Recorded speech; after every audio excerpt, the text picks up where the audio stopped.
best entertainment on the earth. Tune in for Comics with Perch. Hey everybody, this is Perch.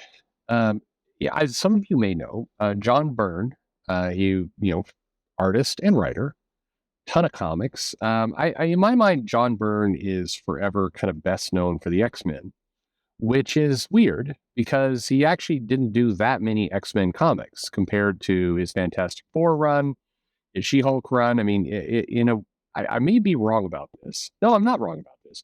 He did more She-Hulk comics than X-Men comics in terms of the art. I think that's true. He came back to it later. I don't know. That may or may not be true. But anyway, it's close. But the point is, I think a lot of people remember John Byrne for the Dark Phoenix saga, for Days of Future Past, and kind of this iconic run. And for a long time, when Marvel would put pictures of the X-Men up, they used John Byrne's version. It wasn't until Jim Lee came along that they started kind of swapping out some of that. I mean, John Romita Jr., a little bit, Mark Silvestri a little bit, but really it was Jim Lee coming out to that book when they really started to use. But they used John Byrne images for more than a decade, 15 years after John Byrne had been off the title. They were still using his art. He was very synonymous with the X-Men. Of course, he did do Fantastic Four. He did some Captain America. He did She-Hulk. He did Namor. And then over in DC, he did all kinds of things. He did Superman and Wonder Woman. I mean, just Doom Patrol. Anyway, he did a lot of different things. So John Byrne has I think had a huge impact in comics for sure, and then John Byrne I think did get a reputation for being a little cranky. And there's videos up there you can see. One of my favorites of all time is they're doing this news report on the death of Superman, and John Byrne's like, I don't see what the big deal is. I killed Superman and brought him back to life in the same issue. With like I got it all done in one comic. Bunch of jerks. So anyway, he was known for being cantankerous. I don't know if that's right. But anyway, he's got a website and it has a message board and it's active, and you can talk to John Byrne today. There was some people when I did the She-Hulk video talking about kind of misunderstanding of Byrne's work on She-Hulk. Not only did Byrne communicate with me and with others in the message board, but he came over and watched the video, and I think it was helpful. So it's cool stuff. He's a good guy. I've listed before. I've had some unfortunate experiences with Byrne for signing and at a con, but despite all that, the guy has delivered pretty incredible results to comics, and I have mad respect for old John Byrne and everything he can do. So, but John Byrne got kind of silently blacklisted. He was never blacklisted exactly, but it just he ran afoul of several people at Marvel, in particular at DC, and by the talent is swapping back and forth quite a bit. But basically he became known, I think, a little bit as a pain in the ass to work with. And then whether he was or he wasn't, that was just kind of the label he got tagged with. And then after he had done work there for a while, he started to get the label of he's too dated. And that's kind of the label today. But right now, if you think people being pissed off at Marvel and Rob Liefeld doing the occasional thing for Deadpool, I mean, if they brought John Byrne to do some Fantastic Four issues, you would see people inside of Marvel just lose their minds. Now, John Byrne is older. His work's a little scratchier. But in response to I don't like what I see at comics, and he hasn't been shy about any of that, he started doing this thing called Elsewhen. And that's where he did his own take on where the X-Men could go. And he just started making a comic and posting his to a board. It's free. You can go up there and look at it. And there's several issues up. I mean, quite a few, enough to, spend a pretty good afternoon or at least a couple days reading through brand new, never before seen John Byrne X-Men. I always find it amazing that I'll mention this, and there's always somebody who's like, I had no idea this existed. No idea. And thank you, because now, I mean, holy shit, it's some new comics. I don't have to steal them. They're free. And it's really, really cool stuff. So what I would recommend, if this is new to you, is go and type into Google the John Byrne Elsewhen, and you can get some stuff on eBay and everything else. But you can also get to his website, and you can check this stuff out. It's up there. It is a pretty good product. Now, if you want to go, this is in. If you want to go pirate it, you can certainly go to like Read Comic Online and stuff and search for it there, and you'll find it there as well. But why would you do that? Go to the source. The site is byrnerobotics.com. So his last name, byrnerobotics.com.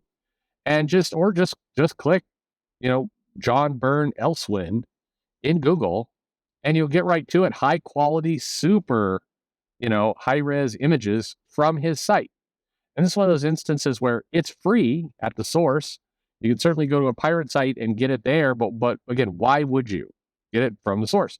And it looks pretty damn incredible. And it's black and white, so you're seeing the pencils, but it's great, and it is some really cool stuff. And it's like the X-Men as if he kept working on it, and all the classic characters. It's wonderful.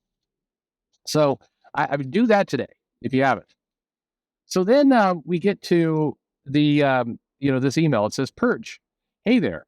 With the late night news that Disney has ended the cowboy days of Marvel Entertainment, I was wondering if you could comment on why Marvel Comics why has not Marvel Comics picked up the option to ink, color, publish John Byrne's Elsewhen?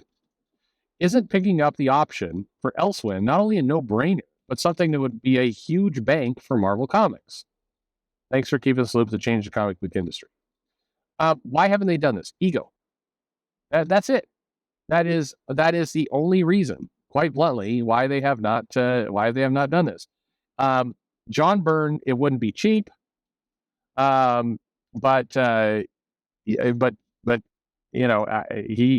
worth. I mean, if Marvel would need to pay him, I don't think he's going to let it go easy, or I think he'd want to, he'd basically want to want to make sure it's protected. But I believe there are 32 issues of Elsewhen that are up, full comics. We'll see full comics. And again, looking great. Has Doctor Doom in there. The Fantastic Four shows up at various points. Like, it's great stuff. So why wouldn't Marvel do this? Well, they'd have to pay some money. But that if you published a special deluxe, get it inked, get it colored, and then put it out in some kind of prestige format, 32 issues. I mean, you could put out an issue a month or put 2 issues out a month, and you could charge $6.99 for them or some pretty high cover price, and that would be one of the highest selling comics that month for Marvel, hands down. I mean, you want to talk X-Men Legends? This is the X-Men Legends. Relaunch the series, and put in X-Men Legends Elsewhen, and do it. And while you're at it, get either John Byrne to do some covers for it, or if you really don't want to work with him on an active basis, you just want to reprint the comics, go get a bunch of classic creators. You think legends from the past, go get Silvestri, go get Simonson, go get Paul Smith, go get as many kind of living X-Men artists, and have them do a cover. And just make it the true celebration of X-Men Legends. It would be a great idea. It would absolutely make money. They could then collect them up in a trade paperback. They could then collect them all up in an omnibus. Like, you have multiple ways to dip in there and make money. But ego is the problem.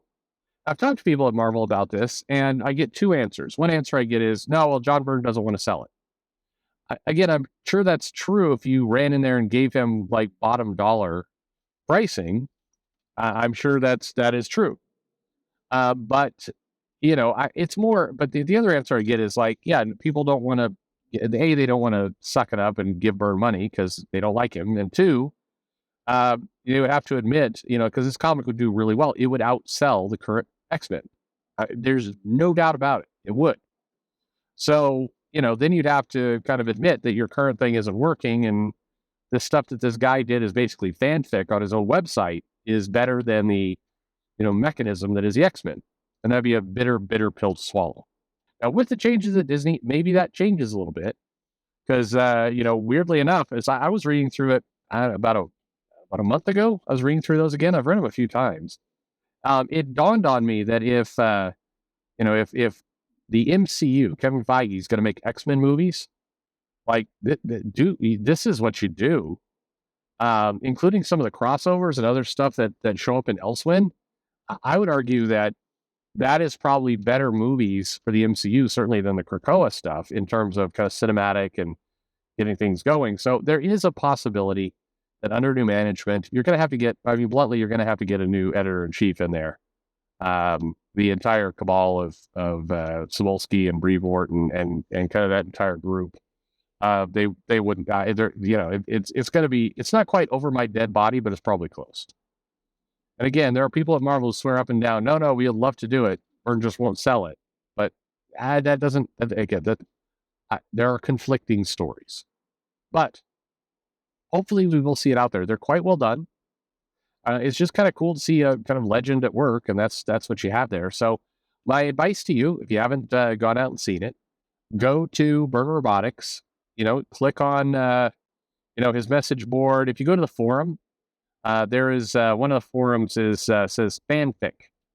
And then there you can get, I think the very top pinned thread is, table of contents for all of his issues. And you can just go through them and read them. And they're great. I mean, seriously great. They're just excellent reads. So lots of fun. Definitely recommend. And anyway, and I think he's done with it now, as I recall, or maybe he's still going. I don't know. But I think he's done. I think it just kind of left open ended, and that's where it ends. But it was fun. Anyway, my hats off to John Byrne. If I'm in Marvel, I would do anything to get him back into it. I like, hey, do one comic a year. This is the thing. One of the barriers that I hear from a lot of people, both current and former Marvel, is he'll say stuff like, John Byrne, he doesn't want to do it anymore. He is his health. He wouldn't want to do an active comic. Or a lot of legends, like Walt Simonson. No, he's older now. Alan Davis, like he doesn't want to do active work. Well, look, Alan Davis is currently doing this 5-issue miniseries. It's pretty damn good for the Avengers. And the thing is, you don't have to put them on a monthly book. Sure, that'd be great, but yeah, these guys are older. They don't want that kind of monthly grind. But you're telling me you can't work with some of these to put out one annual a year, one comic, just one. You got the entire year to work on one comic.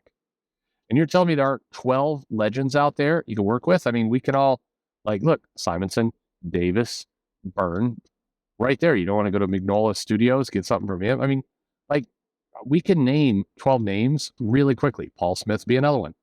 Why wouldn't you basically get 12 people? You'd have an issue a month. And you have and do it as an annual, or do it as a one shot, or whatever it happens to be. But let these guys put out, great work. Just one story.